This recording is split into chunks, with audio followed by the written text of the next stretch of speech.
Hey Todd, tell us about Mark Richards.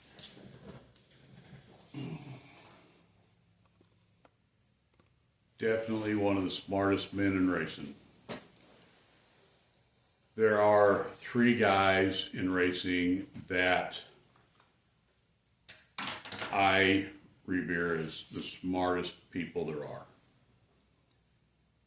Mark Richards, Scott Bloomquist, and Rumley. I have had the chance to talk to Scott once and Mark Richards once. I've never talked to Rumley in my life. Hope to someday. But the story with Mark Richards. So I'm living in Kansas City at the time. And I wasn't racing. We moved up there to take a job.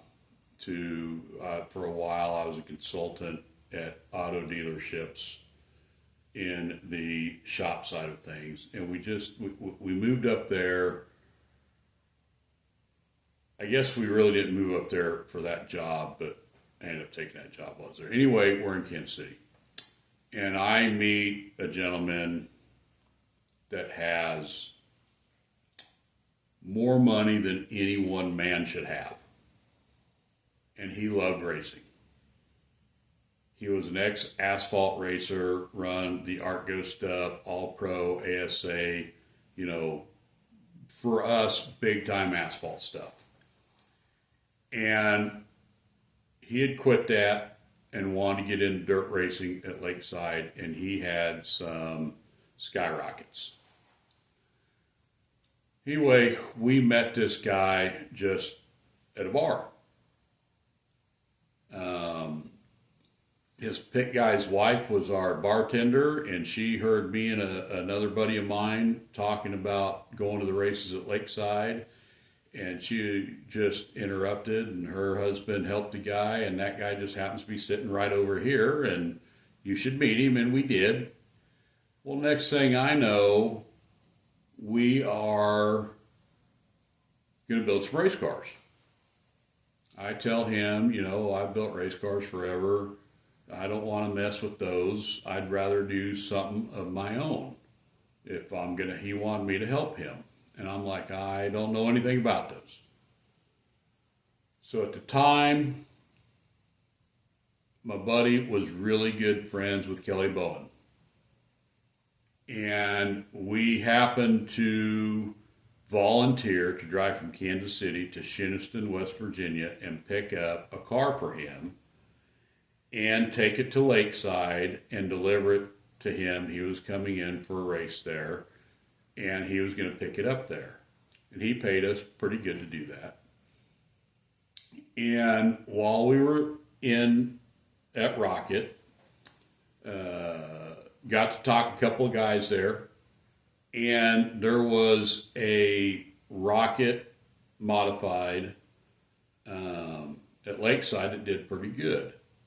Kind of piqued my interest a little bit. Talked to them about that a little bit. Rocket didn't build cars, but what they would do is they would build a car with no front clip and sell it. So I got thinking about that. I got talking to Kelly Bowen. And I called up and I talked to Steve Baker at Rocket for a little bit. And we're going to try this. So we ordered 4 of them. And we go up to Rocket, and Mark is there. And we get to talking. And I probably learned more in that 4 hours of us talking than it really wasn't us talking. It was Mark talking and Mia listening. And I would ask him a couple questions. And he talked about things that I never dreamt of. Like where the centers weld into a wheel. And why a 4-off wheel with a wheel spacer is not the same as a 3-off wheel. And where the pinion should be in a car. And why frame heights are what they are. I mean, just really in-depth stuff. And he took us on his own personal little tour of their facility. And I mean, for a guy that sometimes gets a bad rap about kind of being, you know, a little standoffish and not, a lot of people think that he's kind of arrogant and doesn't like to talk. Here we are buying 4 what I call back halves, basically a roll cage with the rear clip. You know, we're buying 4 of these cars and we're just going to put some Chevelle clips on the front and turn them into modifieds. And he treated us like we were his best customers. Like, you know, and for quite a while after that, any questions I had, I called him directly. I don't have that anymore. I still run the cars I build today. They're similar to what those rockets were back then. They're really close. I build the whole car myself. I don't use their deal anymore. But they're very similar. There are aspects of these cars that are similar still to this day. But he was the most genuine, nicest guy. Talk about anything we want to talk about. Anytime I called him up, it didn't matter what he was doing. I never knew what he was doing because he never said, "Hey, I'm kind of busy right now. Can you call me back?" Or can I? He never did that. Not one time. If he answered the phone, he would talk till we were done talking. And it didn't matter if it was 5 minutes or 2 hours. He would talk till we were done. And I talked quite a few things through that situation, through him, you know, just bouncing ideas off him. And when that first car hit the track, it was by far the best car I'd ever had. Bar none. It drove good. It had forward bite good. It got through the middle of the corner good. And he helped with a lot of that. I don't know how much modified experience he had. At the time, the cars that were being built were on metric front clips.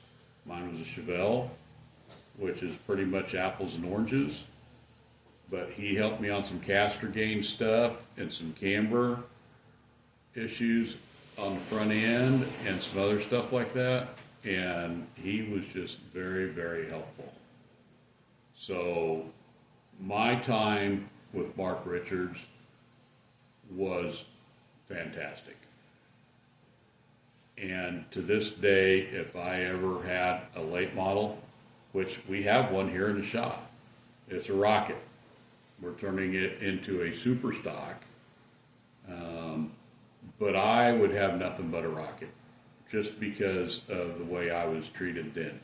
And right now, to this day, if I have questions on this car, I can call Rocket up and ask them, and they can help me out a little bit. They're kind of limited with what they can tell me because the rules for the super stock class is considerably different than a late model.